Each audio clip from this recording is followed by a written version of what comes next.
নমস্কার বন্ধুরা, মিতার কিচেনে আপনাদের সকলকে স্বাগত জানাই।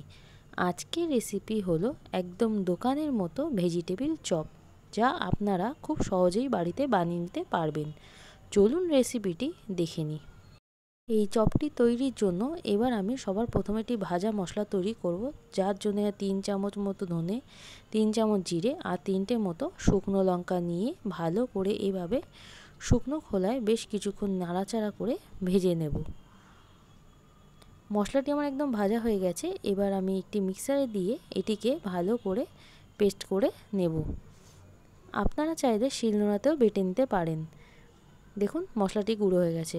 এবারে আমি সামান্য পরিমাণে সর্ষের তেল গরম হতে দেওয়ার পর এর মধ্যে দিয়ে দেব বাদাম। এবারে বাদামগুলোকে নাড়াচাড়া করে আমি ভেজে নেব। দেখুন এখানে আমার বাদামগুলো একদমই ভাজা হয়ে গেছে। এবারে কড়াইয়ের মধ্যে আমি দিয়ে দিলাম পরিমাণ মতো সর্ষের তেল। এবারে আমি দিয়ে দেবো এর মধ্যে ছোট 1 চামচ মতো পাঁচফোড়ন। পাঁচফোড়নটি দেওয়ার পর এবারে একটু এভাবে নেড়ে চেড়ে নিয়ে এবার আমি দিয়ে দেবো এর মধ্যে 1 চামচ মতো গ্রেট করে রাখা আদা। দেওয়ার পর একটু এইভাবে নেড়ে চেড়ে নেওয়ার পরই আমি দিয়ে দেবো এর মধ্যে 4টে মতো কাঁচা লঙ্কা, যা আমি কুচি করে রেখেছিলাম। এবারে ঠিক ততক্ষণ পর্যন্ত আমি নাড়াচাড়া করে নেবো যতক্ষণ না আদার কাঁচ গন্ধটা কেটে আসে। এবারে আমি দিয়ে দেবো এর মধ্যে গ্রেট করে রাখা গাজর। এখানে আমি 2টো গাজর গ্রেট করে রেখেছিলাম। এবার আমি দিয়ে দেবো এর মধ্যে গ্রেট করে রাখা বিট। এখানে আমি 2টো মতো বিট গ্রেট করে রেখেছি। আপনারা চাইলে গাজর আর বিটটিকে সরু সরু করে ছুরি দিয়ে কেটে নিতে পারেন। বেশ কিছুক্ষণ এভাবে নেড়ে চেড়ে নেওয়ার পর আমি দিয়ে দেব এর মধ্যে 1.5 চামচ মতো লবণ। লবণটি দেওয়ার পর আমি প্রায় 1 মিনিট মতো এইভাবে সবজিগুলোকে ভেজে নেব। এবারে গ্যাসের আঁচ মিডিয়াম ফ্লেমে রেখে দিয়ে 5 মিনিটের জন্য ঢাকনা চাপা দিয়ে আমি রান্না করে নেব। 5 মিনিট পর ঢাকনাটা সরিয়ে নিলাম। এবারে বেশ কিছুক্ষণ আমি প্রায় 1 মিনিট মতো নাড়াচাড়া করে নেব। এবার আমি দিয়ে দেব এর মধ্যে সেদ্ধ করে রাখা আলু, যা আমি হাত দিয়ে একটু মেখে নিয়েছিলাম। এখানে আমি 2টো মিডিয়াম সাইজের আলু ব্যবহার করেছি। এবারে ভালো করে বেশ কিছুক্ষণ এইভাবে নেড়েচেড়ে মিশিয়ে নেব। যে বাদামটি আমি ভেজে রেখেছিলাম তাই দিয়ে দিলাম। দেওয়ার পর ভালো করে আমি নেড়েচেড়ে নেব। এবার আমি দিয়ে দেবো এর মধ্যে 1.5 চামচ মতো চিনি। চিনিটি দেওয়ার পর আবারও বেশ কিছুক্ষণ এভাবে নাড়াচাড়া করে নেব। এবার আমি দিয়ে দেব এর মধ্যে 2 চামচ মতো ভেজে রাখা মশলা। দেওয়ার পর ভালো করে মিশিয়ে নেব। এবার সবশেষে আমি দিয়ে দিলাম এর মধ্যে সামান্য পরিমাণে গরম মশলা।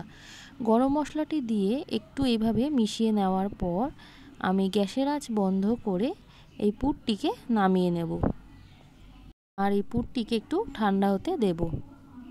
এবারে এদিকে চপগুলোকে গড়ে নেওয়ার জন্য আমি একটি ডিমের গোলা তৈরি করে নেব। আপনারা যদি সম্পূর্ণ ভেজ চপ চান তাহলে আপনারা 1 বাটি জলের মধ্যে 1 চামচ কর্নফ্লাওয়ার ব্যবহার করতে পারেন। এবারে এর মধ্যে দিয়ে দিলাম সামান্য পরিমাণে জল। জলটি দেওয়ার পর দিয়ে দেবো 1 চামচ মতো কর্নফ্লাওয়ার। দেওয়ার পর ভালো করে আমি এইভাবে চামচ দিয়ে মিশিয়ে নেব। কর্নফ্লাওয়ারটি দেওয়ার ফলে চপগুলো বেশ কুড়মুড়ে হবে। এবারে আমি এক এক করে চপগুলোকে গড়ে নেব। এইভাবে একটু আলতোভাবে গড়ে নেওয়ার পরে ডিমের মধ্যে চুবিয়ে আমি বিস্কুটের গুঁড়ো মাখিয়ে নেব।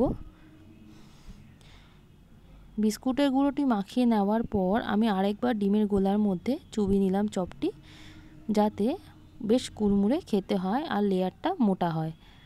দেখুন এখানে আমার চপটি একদমই তৈরি হয়ে গেছে। এইভাবে বাদবাকিগুলো গড়ে নেব। এবারে চপগুলো ভেজে নেওয়ার জন্য আমি কড়াইয়ের মধ্যে দিয়ে দিলাম পরিমাণ মতো রিফাইন তেল। এবারে এক এক করে চপগুলোকে আমি কড়াইয়ের মধ্যে দিয়ে দেবো।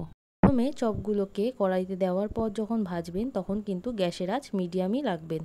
আর চপগুলো একটু ভাজা হয়ে আসলে তখন গ্যাসের আঁচ হাই ফ্লেমে করে চপগুলোকে একদম লাল লাল করে ভেজে নিতে হবে।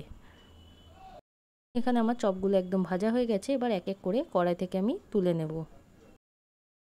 আমার এখানে 13টা মতো ভেজিটেবিল চপ তৈরি হয়েছিল, তার মধ্যে কয়েকটা আমি এখানে আপনাদেরকে দেখালাম।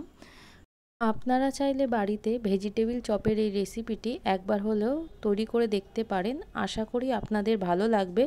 ভিডিওটি দেখার জন্য ধন্যবাদ। পারলে লাইক, সাবস্ক্রাইব আর কমেন্ট করে দিয়ে যাবেন।